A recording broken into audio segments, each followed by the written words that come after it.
Hello, नमस्कार। स्वागत करती हूँ आप सबों को बेबी हेम्ब्रम यूट्यूब चैनल पर। इस वीडियो में मैं आप लोगों को सिंधु घाटी सभ्यता के बारे में पढ़ाने जा रही हूँ। सिंधु घाटी सभ्यता को हम लोग अगर पढ़ाई की दृष्टि से देखें तो इसको हम लोग कई भागों में बांट के इसको पढ़ेंगे, क्योंकि यह सभ्यता इतना बड़ा है कि एक वीडियो में इसे कंप्लीट करना मुश्किल है। इसलिए हम लोग इसे 2-3 वीडियो में क्रमशः इसके बारे में अध्ययन करेंगे। तो सबसे पहले हम लोग इनका भूमिका क्या है उसको हम लोग देखेंगे, साथ ही इनकी उत्पत्ति कैसी हुई है, इनका विस्तार कहाँ से कहाँ तक है और इनके कालक्रम क्या हैं तथा इनके प्रमुख स्थल कौन कौन से हैं। और इसी तरह से सिंधु घाटी सभ्यता के लोगों की जो सामाजिक स्थिति है, उनकी आर्थिक जीवन या उनके सांस्कृतिक स्थिति, इन सारी चीज़ों को हम लोग क्रमशः प्रत्येक वीडियो में कंप्लीट करते जाएंगे। और लास्ट के वीडियो में हम लोग ये अध्ययन करेंगे कि सिंधु घाटी सभ्यता का जो इतना बड़ा सभ्यता किस तरह से पतन होता है उसके बारे में हम लोग डिस्कशन करेंगे। तो चलिए सिंधु घाटी सभ्यता के बारे में हम लोग इस क्लास में उनकी भूमिका एवं उनके विकास यानी विस्तार के बारे में पढ़ लेते हैं। सिंधु घाटी सभ्यता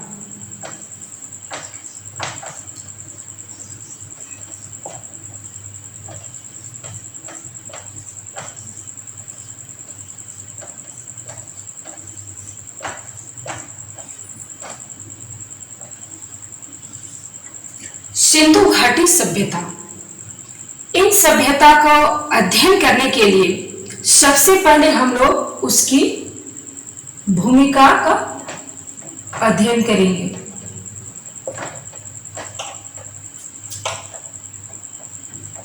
इसके बाद हम लोग उनके उत्पत्ति के बारे में पढ़ेंगे।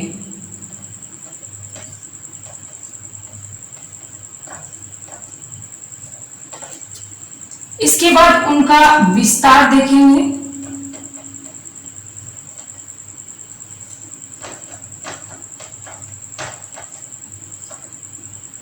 इसके बाद उनका कालक्रम के बारे में अध्ययन करेंगे।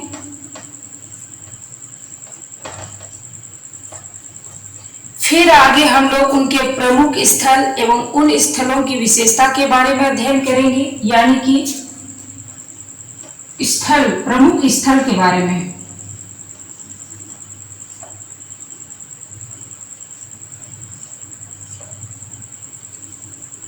फिर उनके आर्थिक एवं सामाजिक जीवन तथा उनकी सांस्कृतिक स्थिति के बारे में।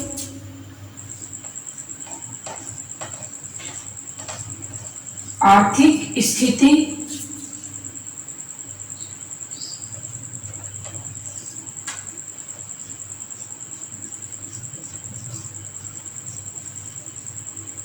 सामाजिक एवं सांस्कृतिक स्थिति और लास्ट में हम लोग उनके पतन के बारे में अध्ययन करेंगे, यानी कि हड़प्पा सभ्यता का पतन किस तरह से होता है।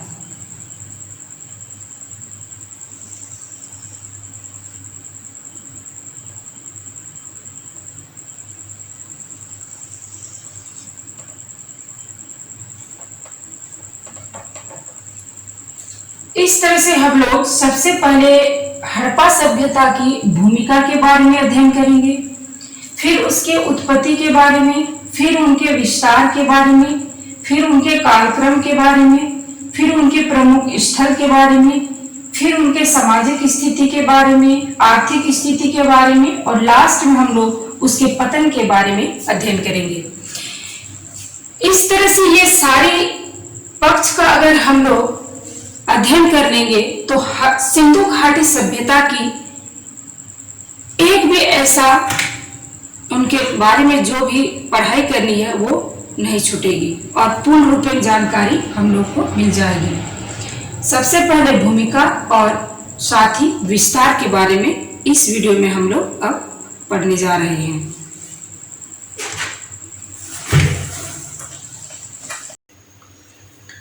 अब हम लोग सिंधु घाटी सभ्यता की भूमिका के बारे में पढ़ लेते हैं।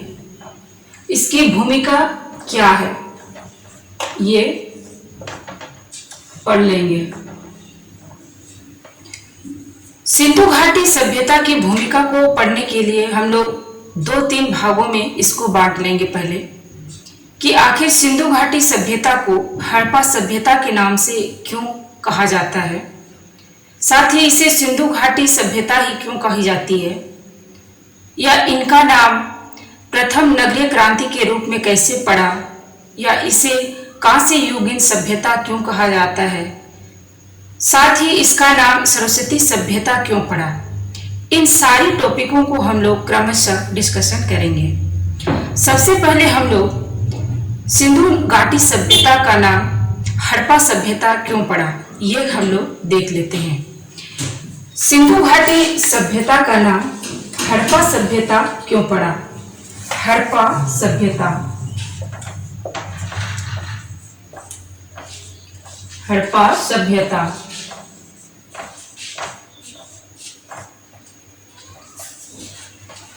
हड़प्पा सभ्यता क्यों पड़ा, इसके लिए हम लोग देखेंगे। सबसे पहले 1826 ईस्वी में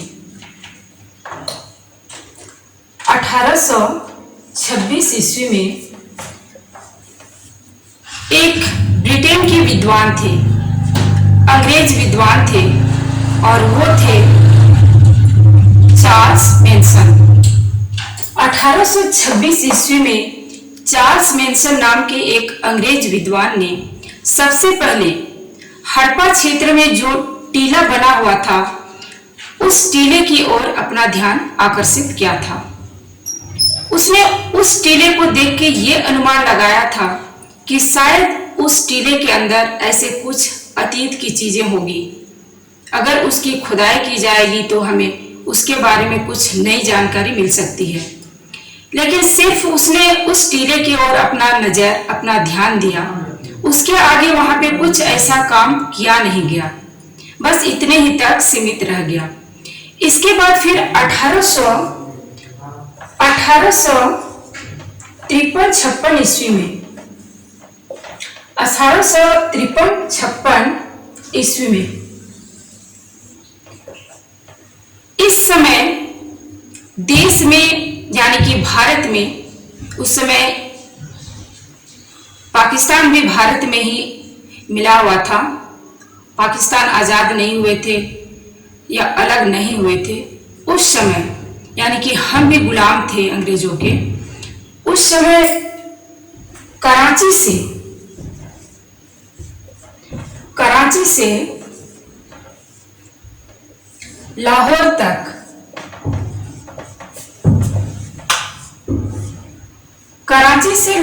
तक रेल लाइन बिछाई जा रही थी। कराची से लाहौर तक रेल लाइन बिछाई जा रही थी और ये काम हो रहा था। 2 भाई थे, एक थे जॉन ब्रेंटन और दूसरा था विलियम ब्रेंटन। इन दोनों भाई की देखरेख में ही ये सारे काम चल रहे थे। जब इन रेल पटरियों के बीच में वहां पत्थरों की आवश्यकता पड़ी तो इन दोनों भाई ने इनके आसपास के क्षेत्रों में से ही पत्थर खोजने के लिए प्रयास किए। जिसे पत्थर खोजने के लिए जब इन दोनों ने इसके आसपास में यानी कि हड़प्पा क्षेत्र के आसपास में खुदाई करना शुरू किया तो वहां से अनेक ऐसे ईंट मिले जो पके हुए ईंट थे और उन ईंटों को वहां से निकालकर इन रेल पटरियों पर लगाई गई। वो ईंट पके हुए ईंट थे। उस समय अगर इन ईंटों को देखते हुए अगर ये काम और भी आगे किया जा सकता था कि वहां कुछ नई सभ्यता का क्या विकास हुआ है, इन सारी चीजों के बारे में अगर जानकारी उन्हें चाहिए थी तो आगे और भी काम हो सकती थी। लेकिन सिर्फ वहां पर जो रेल की लाइनें बन रही थी उसके लिए जो ईंटें वहां से मिला, उन ईंटों का उपयोग इस रेल लाइन को बनाने में किया गया। बस इतने तक ही वहां काम रहा और ये काम फिर बंद हो गया। इसके बाद फिर 1921 ईस्वी में 1921 ईस्वी में उस समय भारतीय सर्वेक्षण एवं पुरातत्व विभाग के जो अध्यक्ष थे, भारत के जो पुरातत्व एवं सर्वेक्षण विभाग के जो अध्यक्ष थे वो थे जॉन मार्शल। उसी के समय में एक विद्वान थे दयाराम साहनी। दयाराम साहनी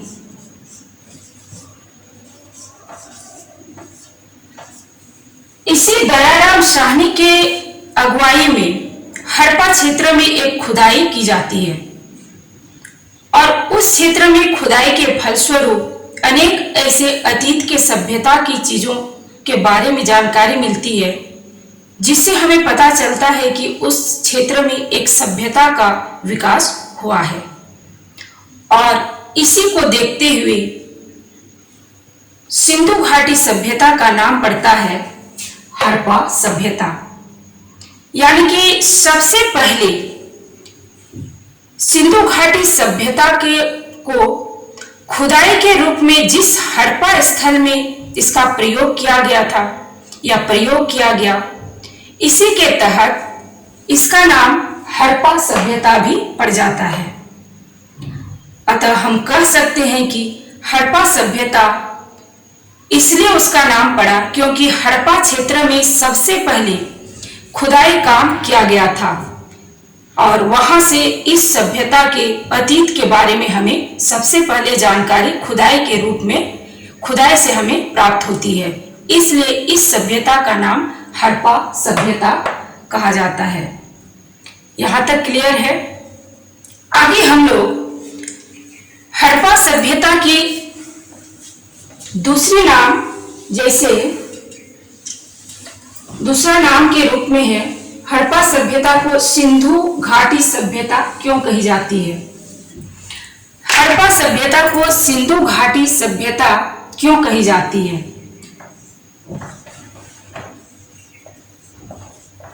सिंधु घाटी सभ्यता, इसका नाम आखिर सिंधु घाटी सभ्यता क्यों पड़ा? स्वतंत्रता के पहले अगर हम देखें, जितने भी स्थलों की खुदाई की गई थी या प्राप्त हुए थे, वे सारे जो स्थल थे, पुरातत्व स्थल थे, ज्यादातर सिंधु नदी के किनारे में ही बसे हुए थे।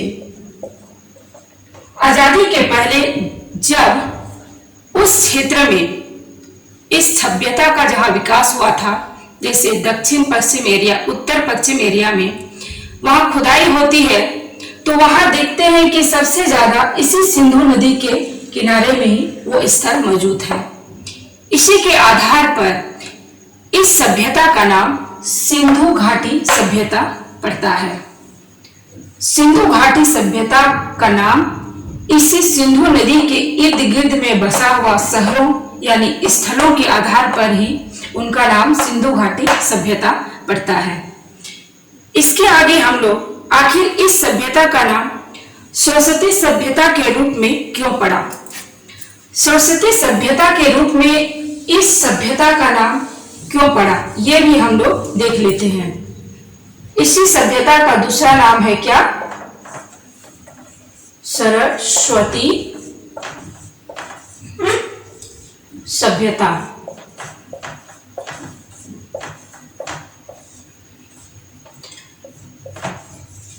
सरस्वती सभ्यता, सिंधु घाटी सभ्यता का नाम जो सरस्वती सभ्यता के रूप में पड़ा, इसका मेन कारण ये है कि आजादी के पहले जितने भी स्थल खोजे गए थे, उन स्थलों में सबसे ज्यादा ये सिंधु नदी है और ये है गंगा नदी। इन दोनों के बीच में एक नदी बहती थी, वो है सरस्वती नदी। ये सरस्वती नदी है, ये सिंधु नदी है और ये है आपका गंगा नदी। इन दोनों के बीच में ये सरस्वती नदी बहती है। सबसे ज्यादा इसी सरस्वती नदी के अगल बगल में करीब 1100 स्थल, 1100 इस सभ्यता के स्थल पाए गए थे। इसी के आधार पर इसका नाम सरस्वती सभ्यता भी कहा जाता है। सबसे अधिक स्थल सरस्वती नदी के अगल बगल में मिलने के कारण सिंधु घाटी सभ्यता का दूसरा नाम सरस्वती सभ्यता के रूप में भी कहा जाता है। फिर हम लोग देखेंगे कि सिंधु घाटी सभ्यता का अगला नाम जो है प्रथम नगरीय क्रांति, उसको भी हम लोग देख लेते हैं। सिंधु घाटी सभ्यता का अगला नाम है प्रथम नगरीय क्रांति। प्रथम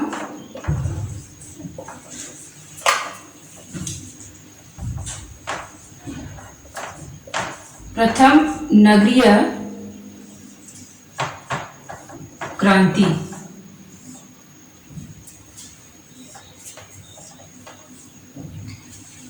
इसका नाम प्रथम नगरीय क्रांति के रूप में इसलिए पड़ा क्योंकि सिंधु घाटी सभ्यता अगर हम वहां देखते हैं तो अपने तत्कालीन सभ्यता जैसे सुमेरियन सभ्यता हुआ अथवा उसका नाम मेसोपोटामिया भी है, मिस्र सभ्यता भी, इन तीनों सभ्यताओं को अगर हम लोग देखें तो सिंधु घाटी सभ्यता सबसे विकसित सभ्यता रही है। उनकी नगर व्यवस्था देखते हैं तो नालियों का उचित साफ सफाई होता है और साथ ही नगरों में जिस तरह से समकोण में सड़कें बिछी हुई होती है उस तरह से मेसोपोटामिया और यहाँ आपका मिस्र सभ्यता में वैसा कुछ नहीं था। इन सारी चीजों को देखते हुए हम यह कह सकते हैं कि सिंधु घाटी सभ्यता काफी विकसित सभ्यता थी और इसी के आधार पर हम वहां के नगरों को देख के, वहां के भवनों को देख के, वहां के स्नान घरों को देख के, उनकी विकसितता को देख के, पक्की ईंटों को देख के हम यह लगा सकते हैं कि बाकी के उस समय की जो समकालीन सभ्यता थी उससे यह सभ्यता काफी विकसित सभ्यता रही है और इनका नगरीयकरण, नगरीय स्थिति काफी विकसित रही है। इसलिए सिंधु घाटी सभ्यता को प्रथम नगरीय क्रांति के रूप में भी कहा जाता है। फिर सिंधु घाटी सभ्यता का अगला नाम होगा या अगला नाम है वो है कांस्य युगीन सभ्यता। आखिर कांस्य युगीन सभ्यता के रूप में इसे क्यों कहा जाता है? कांस्य युगीन सभ्यता, कांस्य युगीन सभ्यता के रूप में कांस्य युगीन सभ्यता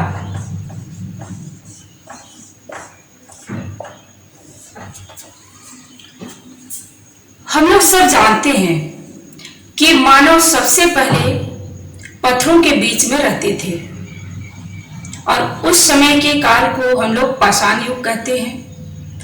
पत्थरों का ही औजार बनाते थे, सारा कामकाज पत्थरों के द्वारा ही होते थे, इसलिए उसे पाषाण युग कहते हैं। इसके बाद धीरे धीरे सबसे पहले मानव ने तांबा का प्रयोग किया, इसीलिए उसे ताम्रपाषाण युग कहते हैं। इसके बाद मानवों ने धीरे धीरे तांबा के साथ उसमें टीन मिला के एक धातु का निर्माण किया जिसे कांसा कहते हैं। और इसी सिंधु नदी घाटी सभ्यता में अगर हम लोग देखते हैं तो सबसे ज्यादा अपनी समकालीन सभ्यताओं में से सबसे ज्यादा कांसा का प्रयोग इसी सिंधु घाटी सभ्यता में मिलता है। यहाँ के लोग सबसे ज्यादा कांसा का व्यवहार करते थे। वहां के स्थलों से खुदाई के द्वारा जो भी बर्तन मिले हैं सब कांसे के थे। इस वजह से इस सभ्यता का नाम कांस्य युगीन सभ्यता भी कहा जाता है। इस प्रकार से सिंधु घाटी सभ्यता के इतने नामों से बोले जाते हैं। उसका नाम हड़प्पा सभ्यता भी है, उसे सिंधु नदी घाटी सभ्यता भी कहते हैं, उसे सरस्वती नदी घाटी सभ्यता भी कहते हैं, उसे प्रथम क्रांति सभ्यता भी कहते हैं, प्रथम नगरीय क्रांति सभ्यता कहते हैं और साथ ही उसे कांस्य युगीन सभ्यता भी कहते हैं। इस प्रकार से हम लोगों ने सिंधु घाटी सभ्यता की भूमिका को इस वीडियो में कंप्लीट किए। इसके बाद हम लोग नेक्स्ट वीडियो में देखेंगे सिंधु घाटी सभ्यता का उत्पत्ति कैसे होता है। तो दोस्त आप लोग नेक्स्ट वीडियो का भी इंतजार कीजिएगा, ताकि हम लोग इसी तरह क्रमशः पढ़ते जाएंगे, जिससे ये सिंधु घाटी सभ्यता के बारे में जो भी हम लोग पढ़ेंगे वो पूर्ण रूपेण कंप्लीट रूप में हम लोग अध्ययन करेंगे। तो दोस्त मेरा क्लास यही समाप्त होता है।